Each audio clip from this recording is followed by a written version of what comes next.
We have here today Tibor Machan. Tibor, and I'll let him introduce himself because he can do it better than I can. He's the company philosopher on staff. We may be the only communications company that I've ever heard of that has one. And not only that, it's a distinct and different philosophy, one with which, as Tibor explains the basics of it, you'll recognize some aspects. Wait a minute, you haven't heard it yet. Anyway, you may not know this, but Freedom Communications used to be called Freedom Newspapers. It was founded by a guy named R.C. Hoyles back in the 20s. He bought up some small papers in Ohio and then eventually ended up with the large paper in Orange County called the Santa Ana Register, now the Orange County Register. And the distinctive voice on the editorial pages of all of his papers was what we call now libertarianism. Although in older days you'd call it classical liberalism, or in fact the American political tradition. If you check out the Declaration of Independence, it pretty much sketches the substance of the libertarian political outlook. We hold these truths to be self-evident, that all men are created equal, endowed by their Creator with certain unalienable rights, amongst which are life, liberty, and the pursuit of happiness. And governments are instituted to secure these rights. That's the only power, the just powers of the government, according to that document. Now, the Declaration is not a legal document. It's a philosophical announcement to the world by the American founders. The legal document was, of course, the Constitution, but it was less clear-cut and much more of a compromise because it was stuck together for the purpose of creating a strong union, one that would withstand any assaults from abroad and that would have some measure of stability. So there was a lot of debate about exactly what principles this union could agree about. And as you well know, some of the principles of the Declaration got in there and some of them didn't. You can see this from the Bill of Rights. In any case, R.C. Hoyles believed it would be nice to be in a business where you can make a living, prosper, and also get something accomplished that was of substantial value. And the value that he wanted to accomplish is to promote, preserve, maintain, further the principles of the Declaration of Independence. Those principles about those unalienable rights. Now, how radical this is not much appreciated, even though 4th of July is coming up in about a month. Very few people really appreciate what it means to have unalienable rights. Unalienable really means no one can take them away from you unless you die. Maybe some cases of you becoming an invalid, brain dead, or something like that might rob you of your rights. But every normal human being has these rights from birth by virtue of just being a human being. You don't have to be a North Carolinian, a Floridian, or you don't have to be an Armenian, you don't have to be a Saudi Arabian. You just have to be a human being to have these rights. As such, this was a revolutionary notion because prior to the emergence of these ideas, which eventually became officially announced in the Declaration, prior to that, most people accepted that sovereignty lay with the king, the monarch, the Tsar, the Caesar, the Pharaoh, or some head of state or some party like the Politburo in the Soviet Union, or the Nazi Party in the Third Reich, or as it is now in the United States, with a rather unruly majority that has no principles that it follows. This notion that each one of you, every human individual, is sovereign, meaning self-governing, and that anyone who intrudes in that self-governance is doing violence to that individual, violence to these principles of individual rights. This was radical. This is so radical that not even those who live within the system that owes a great deal to it have fully appreciated just how radical it is. Most people think that, well, if you want an arena or a swimming pool or a golf course in the local area, you can just dig into the pockets of your neighbors, even if they don't like golf or they don't want to go to the arena or they don't want to go swimming. Somehow the majority can override the principles of your rights. That your life is subject to being intruded upon by a mob. Kind of like the lynch mob example that you always hear about. Just because there's a bunch of people who get together, you don't really have to follow due process. And this is what Hoyles thought was worth fighting. The development in the United States and everywhere in the world of a regime that refuses to acknowledge the fundamental rights of individual human beings. Now, there are some implications that a lot of people don't welcome when you take these rights seriously. For example, you cannot prohibit prostitution, to give you a radical example of it. Because if two people who are sovereign want to have sex for money, it's their right. There's nothing anybody else can do about it. They can talk about it, they can editorialize about it, they can advise against it, they might boycott the people, ostracize them, but they cannot forcibly intrude. Similarly, if you want to publish pornography, or if you want to gamble, or if you want to do all kinds of unsavory things in a free society, you have to be persuaded not to do it. You cannot be forced not to do it. This is the distinctiveness of the American political tradition. Whatever good thing people want to accomplish in their neighborhood, in their community, in their state, in the nation, across the world, has to be done peacefully. Even if people are objectively really doing things wrong, as long as they do not violate other people's rights, you cannot attack them. You cannot ban their activities. You must respect their right to lead their own lives. And if you want to change their way of behaving, you have to use persuasion. You cannot use the law. You cannot gang up on people.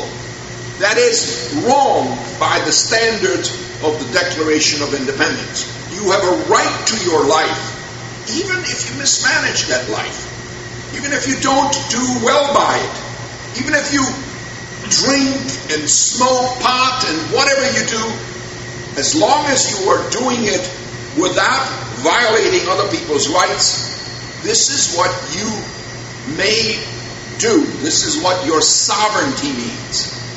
And Hoyles wanted a massive campaign in support of these ideas. And the way he accomplished it is he kept buying up newspapers and making sure that the editors agreed with him. Now, this is not that unusual, by the way. All publications have editors, and the editors mostly reflect the views of the owners of the publications. We read the New York Times, the Detroit Free Press, or New Republic, Atlantic Monthly, Harper's, and so on. they all follow this policy.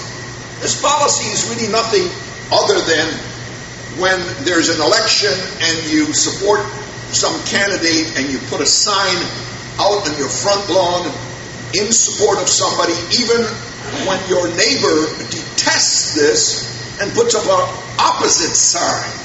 This is what free political involvement means. You may advocate views, no one may shut you up, even if those views are offensive. This is one of the reasons that so many libertarians, as well as some conservatives with libertarian inclinations, are so worried about political correctness. Political correctness is not the same thing as philosophical correctness. I may criticize you based on my conviction that you're philosophically incorrect. And we do that all the time. We argue and debate, and we try to change each other's minds about values, art, religion, all kinds of things. Political correctness means you gang up on people and shut them up if you don't like what they're saying. This is not the same thing as philosophical correctness. Philosophical correctness is never coercive. It's always argumentative. That's what we do in editorials. When we write an editorial criticizing someone else's position or policies, we're engaging in making philosophical corrections, at least as we see it. And of course they respond by saying, no, you're wrong. And that is a civilized engagement about important issues. But political correctness invites the state into the picture, invites the politicians, the bureaucrats, who will shut you up and say, if you think this way, if you believe this way, and especially if you say this way, we're going to bring down the government against you. We're going to censor you. That's the danger of political correctness. And generally speaking, anyone who loves liberty, who respects individual rights, who recognizes that you have a right to run your life the way you see fit, and I can only argue with you, I may not stop you from leading that life as you see fit.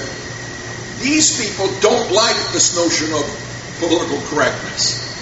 Even hate speech is a weird idea, because if you say you have a hate crime, say you kill somebody because they are black, or they are Catholic, or Jewish, or whatever, why is that a worse thing than just killing them outright? I mean, most people who kill have some stupid reason for doing it.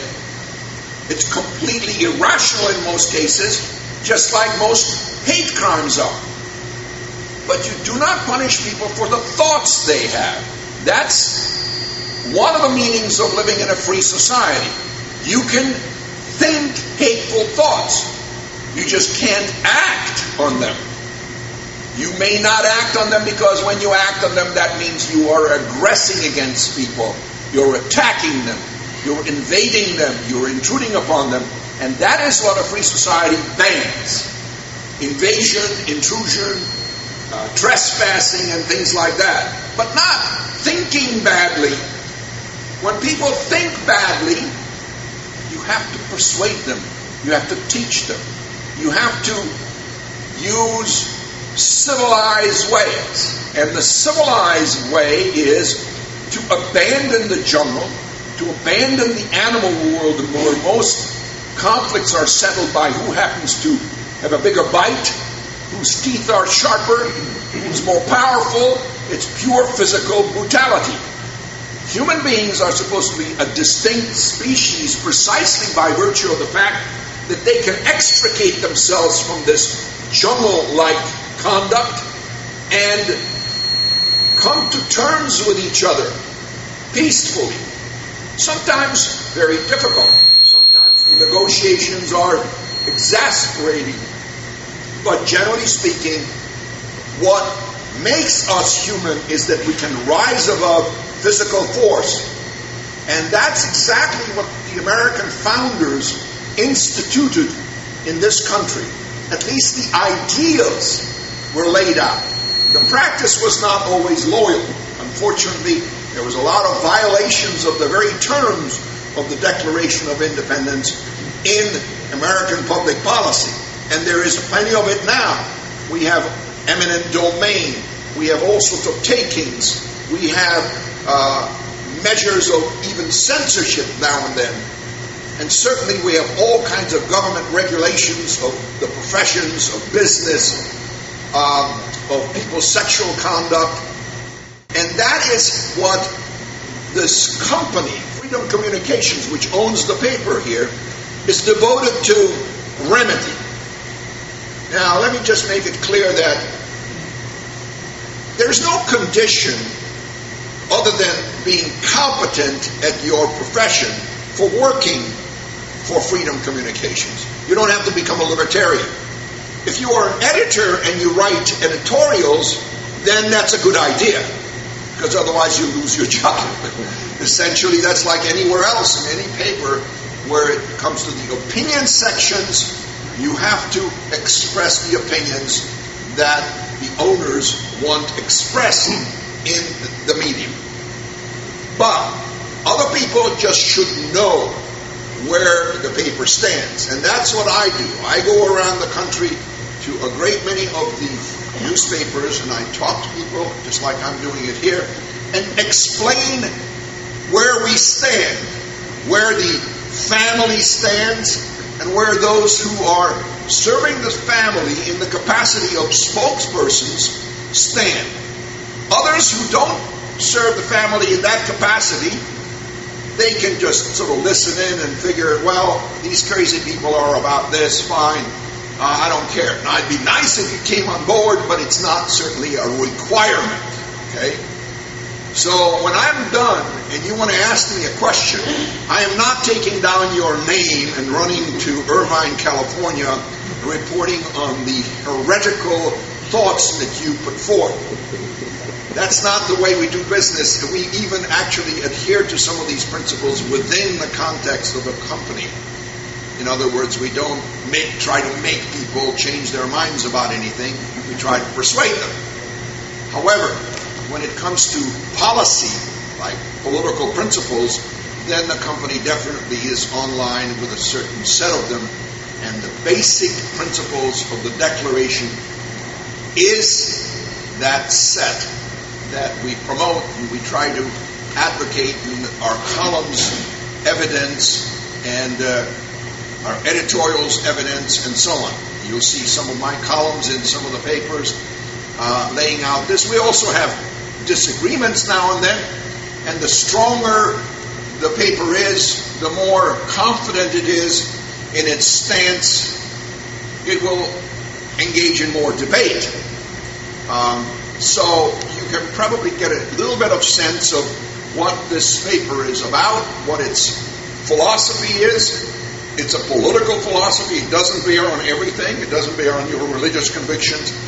It doesn't bear on how you should conduct yourself in your personal life, except for one thing. You may never, never, never violate other people's rights. Thank you very much. Thank you, Tibor.